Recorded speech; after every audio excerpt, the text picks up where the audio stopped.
There is a moment that happens in some relationships that I think far too many people miss. You are hurt, deeply hurt. You feel neglected, unseen, low on the priority list. You have spent enough time in the relationship to know something is off. And even if you have not fully named it yet, your body already has. You feel it in the letdowns. You feel it in the waiting. You feel it in the way your needs somehow become secondary to whatever is going on in their world. Then someone says something that changes the whole conversation. Maybe they have ADHD. And suddenly the pain that was asking for honesty gets buried under explanation. Good morning, good afternoon, and good evening. I am Joey Francis, your life, love, and relationship coach. Thank you so much for joining me. I was speaking with a woman recently who had come out of a relationship that left her carrying exactly that kind of confusion. She cared about him. She saw good in him. She saw moments where she could tell there was something real there. She saw enough to stay longer than she probably should have. But she also spent a lot of that relationship feeling like she was never fully a priority of his. Too many missed moments, too many times where she needed presence and she got absence. Too many situations where her pain somehow became background noise. At one point, she was having a genuinely bad day. She reached out clearly. She said exactly what she needed. She told him directly that she was emotionally distressed and needed him to come home. He didn't. Hours passed, more messages, more asking, more waiting. What hurt her was not just that he didn't come home. It was that even when she was clear, direct, and vulnerable, she still felt like she was somewhere behind everything else in his world. Her distress went unresolved. Her need went unmet. And that moment stayed with her. Later, while talking through the relationship with someone who had experienced something similar, ADHD came up as a possible explanation for a lot of his behavior. That is when she went down the rabbit hole: articles, videos, symptoms, stories, forums, explanations. She started trying to understand the way his mind worked. And listen, I respect that. I really do. Trying to understand somebody is a loving impulse. It is what thoughtful people do. It is what caring people do when they are trying to make sense of pain that does not fit neatly into a simple answer. But somewhere in the middle of trying to understand him, she started negotiating with her own pain. That is the doorway into this episode, because today I want to talk about dating someone with ADHD. I want to talk about what it can actually look like in a relationship. I want to talk about how some relationships can really improve when both people understand the pattern and make real adjustments. I also want to talk about the line that has to stay intact, because there is a line here. And if you lose it, your empathy will start working against you. This is not an episode about writing people off because they have ADHD. I do not believe in that. I do not believe in hearing a diagnosis and reducing a human being to it. There are absolutely people with ADHD who are loving, self-aware, funny, thoughtful, creative, passionate, and fully capable of building strong relationships. There are people whose dating lives start making a lot more sense once they understand what they're dealing with. There are couples who stop taking everything personally, stop misreading every mistake as indifference, start building better systems together. That happens. It is most definitely real. And at the same time, this cannot become an episode where a diagnosis gets turned into a free pass. That is the part people need to hear. Because I do believe ADHD can make certain things genuinely harder. It can make time harder to track. It can make emotional regulation harder. It can make criticism hit with a weight it was never meant to carry. It can make somebody freeze when they are overwhelmed, miss details that matter, forget things they were fully meant to do, or live in a kind of internal chaos that spills into the relationship. I believe all of that. I also believe that when you are the partner on the other side of it, the experience can slowly become exhausting. You are the one repeating yourself. You are the one keeping track of things. You are the one trying to stay one step ahead of whatever gets forgotten, dropped, avoided, or blown up.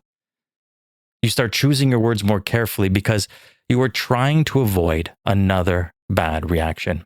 And after a while, without even realizing it, you are carrying more of the practical weight and more of the emotional weight too. That is when a relationship starts to change shape. It stops feeling like two adults building something together and starts feeling like one person is managing the whole thing while the other person is living inside it. Resentment grows fast in that environment. Distractibility starts to feel like disrespect. Forgetfulness starts to feel like you don't matter. Impulsivity starts landing in ways that are genuinely hurtful. And once that starts happening, love by itself is not enough to keep the relationship healthy. This is why this gets complicated, because there's a fine line here. Some people are dealing with a real struggle. Some people truly do have a brain that makes certain parts of life, communication, and emotional regulation harder. And some people are selfish, careless, avoidant, or emotionally immature. The problem is that from the outside, those things can look very similar in the beginning. So I don't think the most important question is, do they have ADHD?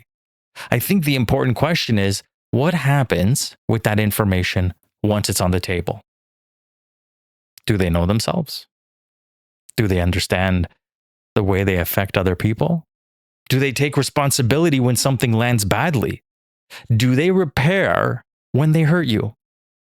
Do they build systems around their struggles so the relationship is not constantly paying the price for them? Do they make your life easier to build with them, or do they hand you a better explanation for why it keeps feeling hard? This is where that line starts to show itself. See, I can work with a person who struggles and knows it. I can work with a person who says, this is hard for me. I know it affects us. I do not want to keep hurting you with it. Let's figure out how to handle this better. There is humility in that. There is awareness in that. There is care in that. That's where a partnership is. What breaks people is when there's always a reason, always an explanation, always another layer to understand, but never any real repair, never any real ownership, and never any meaningful change. That is what people need to stop missing. The issue is not whether someone has a reason for why they struggle. The issue is what they do with the knowledge of that struggle once it becomes clear that is affecting the person they claim to love. That is why I keep coming back to that story. If somebody is having a terrible day and they clearly say, I need you, please come home, that is no longer subtle. That is no longer some crazy emotional puzzle. That is no longer a matter of expecting somebody to read between the lines. That is direct. That is a human being telling you exactly what they need. So if hours go by and that person still does not show up, then yes, maybe there is something in their wiring that helps explain why they handled it poorly. Maybe they got overwhelmed. Maybe they avoided it. Maybe they just shut down. Maybe they felt the pressure and didn't know what to do with it. The pain still counts. The absence still counts. The fact you were left there still counts. And to me, what matters just as much as the moment itself is what happens afterward. Do they come back and really understand what they did? Do they sit with the impact of it? Do they say, I'm sorry, I see why that hurt you? Do they ask what needs to happen differently next time? Do they put anything in place so that next time they do not disappear behind the same explanation? Because that is what repair is. And non-repair tells the truth. A lot of people get stuck evaluating the event. They replay the moment again and again. They keep asking whether the hurt was fair, whether the expectation was fair, whether the other person meant it, whether the diagnosis explains it, whether they are being understanding enough. Meanwhile, They never stop to ask the question that matters just as much. What happened after? The event matters. The repair tells you who you are with. A person can struggle and still repair beautifully. A person can miss the moment and still come back with humility. A person can get it wrong and still take the impact seriously enough to grow. And a person can also do absolutely none of that. A person can keep disappointing you, keep explaining it, keep meaning well, keep saying, "Oh, I'm so sorry," keep promising to do better, and still never become safe enough to build a life with. That is the part people need to hear. Not perfection, pattern, not diagnosis, practice. Not what they mean in their heart, what life with them actually feels like. And if you follow my work, then you already know where this goes, because this is exactly where the blueprint method matters. So your blueprint is not anti-ADHD. Your blueprint is anti-denial. Your blueprint does not say this person has a diagnosis, get rid of them. No. Your blueprint says, who is this person in practice? And what does life with them actually feel like? It asks whether this person as they are can meet the kind of relationship you're trying to build. It asks whether their patterns can live inside your life without forcing you to abandon yourself just to make it work. That is the question. Can this person communicate? Can this person be accountable? Can this person meet my needs in a way that feels healthy? Important, can this person repair? Can this person build a peaceful life with me as they are, not as I keep hoping they eventually become? Because that is where people get themselves into trouble. They stop dating the reality and start dating the explanation. They stop dating the actual relationship and start dating what it could become if only the right switch gets flipped. And meanwhile, the real relationship is slowly wearing them down. Diagnosis can give context. It cannot do the work for the person. And that matters because ADHD isn't just one of those things where you shrug and say, well, that's how I am. If you know this is part of your life, then you need to build around it. Not perfectly, but intentionally. That can be as simple as using a shared calendar, so important plans, appointments, and commitments are not just floating around in somebody's head waiting to get dropped. Put it in the calendar, set alerts, make it visible, because once something lives outside the mind, it has a better chance of being followed through on. Reminders matter too, not because your partner should become your secretary, but because some people genuinely need prompts to help them bridge the gap between intention and action. A reminder on your phone, an alarm before you leave work, a note on the fridge, whatever works. The point is to stop relying on memory when memory has already proven inconsistent. Writing things down helps for the same reason. If you had an important conversation, if your partner told you something they need, if there is a commitment you made, write it down.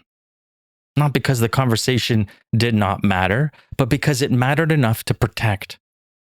A lot of hurt in relationship comes from one person assuming, well, if it was important, they would remember.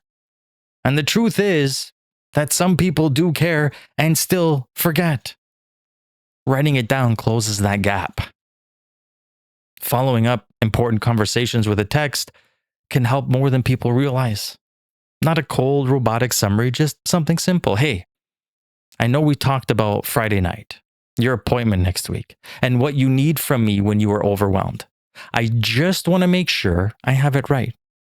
That gives both people something clear to come back to later instead of arguing over memory.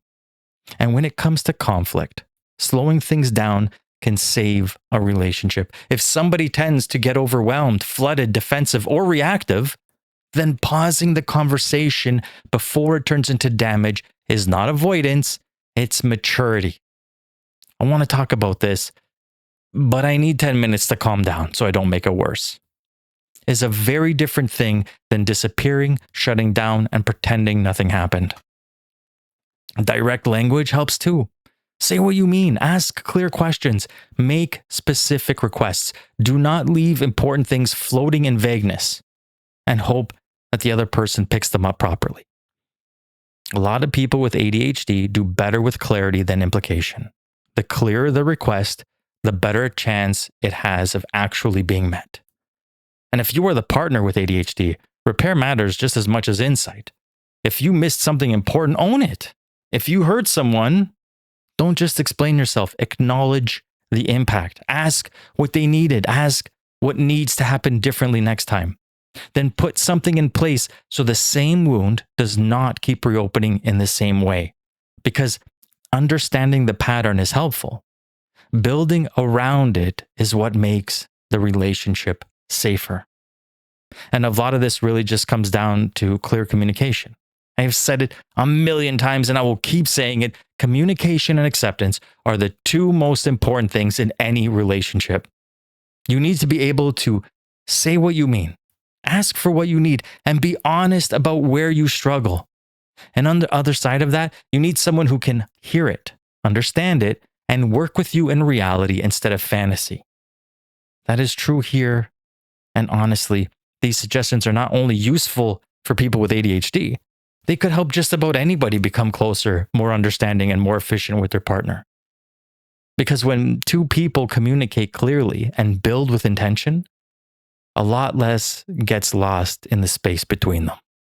That has to be said clearly because some relationships can get better once both people understand ADHD better. Some couples can really stop personalizing everything, stop fighting the wrong battle, and start building better systems. Better communication, better follow through, better honesty, better repair. Sometimes therapy, sometimes medication, sometimes routines, reminders, calendars, alarms, boundaries, and whatever else helps turn good intentions into something you can actually build a life on. That is what healthy adjustment looks like. What it does not look like is one person carrying the entire relationship while the other person keeps handing them reasons. This is where people get lost. They think being understanding means asking less of somebody. No. Being understanding means seeing the issue clearly, naming it honesty, working with reality instead of pretending it is not there. But it has to lead somewhere. It has to lead to effort. It has to lead to accountability. It has to lead to a relationship that feels better, not just one that is easier to explain. That part matters because there are people listening to this right now who are not in a relationship that is being helped by understanding. They are in a relationship where understanding has become the very thing keeping them stuck. They are being hurt again and again, and then being handed a reason they feel guilty questioning. That is not the same thing. And this is where I want to be very fair because I do not want to alienate people with ADHD. I do not want to excuse treatment that slowly destroys the other person either. Both things matter. There are people with ADHD who will hear this and know exactly what I mean because they have done the work. They know their patterns, they know their impact, they know where they tend to miss things, where they get overwhelmed, where criticism hits harder, where time slips away from them, where emotions move faster than reason. And because they know that, they take responsibility for it. They don't wait for their partner to carry the whole burden. They join the work. That is the key. The most attractive thing in the world is not perfection. It is ownership. A partner can work with struggle. A partner can work with imperfection. A partner can work with difference. What breaks people is feeling like they are expected to keep adapting forever while the other person never truly joins them in the work. That is what breaks people. So if you are listening to this and you are dating someone with ADHD or you think you are, I want you to remember this. You are allowed to understand somebody and still admit that the relationship does not work for you. You are allowed to care about what they struggle with and still care about what keeps costing you. You are allowed to say, I see that this is hard for you, and also say, the way this keeps landing on me is no longer okay. That is not cruelty, that is clarity. And clarity is one of the most loving things you can give yourself. Because at the end of the day, some relationships can be helped by understanding ADHD better. Some cannot. Some couples can really get healthier once both people stop personalizing everything and start dealing with the actual pattern. And some people are simply staying in something that keeps making them smaller because they found an explanation that sounds compassionate. And compassion matters. Reality matters too, though. And I know some of you listening to this, especially the thoughtful ones, especially the empathetic ones, the ones who pride themselves on being patient and mature and deep, you are the most at risk of getting this wrong.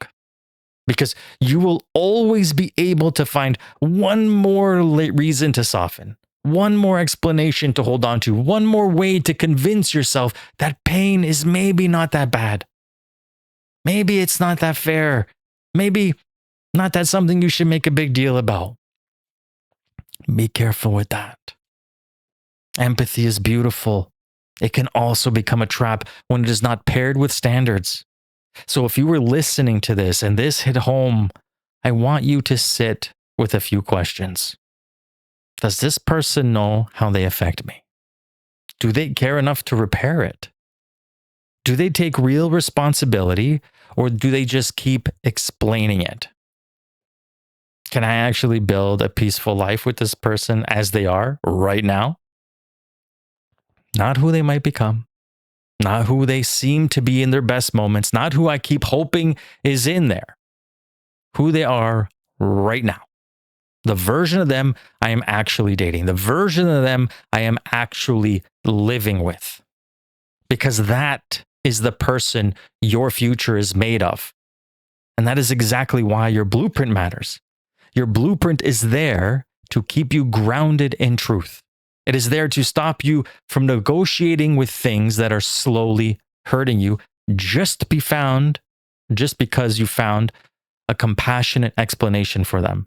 It is there to remind you that understanding someone's struggles and choosing them for your life are not automatically the same decision. You can have empathy and still say no. You can have compassion and still have standards. And you can love someone and still admit that the way they love does not work for your life. It's not harsh. That is what maturity looks like. That is self-respect. So no, this episode is not about writing people off because they have ADHD. It is about refusing to write yourself off because you found a diagnosis that made the pain easier to explain. There is a difference. And that difference might save you years. If anything in this episode hit you, do not rush past it, please. Do not turn it into a debate in your own head. Just be honest about what you feel, about what keeps happening, about what gets repaired, about what never changes, about what you may have been explaining away because you did not want to face what it meant. Thank you so much for listening. I appreciate you more than you could ever know.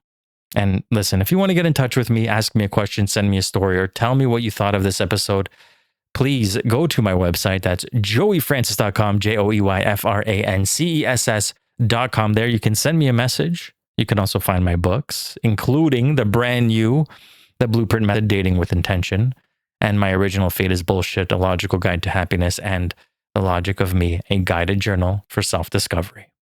Thank you again so much for being here.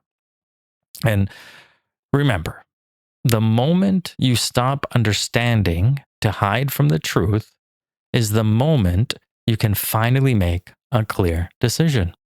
Sometimes that decision is to stay and build better. Sometimes that decision is to leave. Either way, it has to be rooted in reality. And that is the whole point. A diagnosis may explain the pain, but your blueprint decides whether or not you keep living in it. Till next time.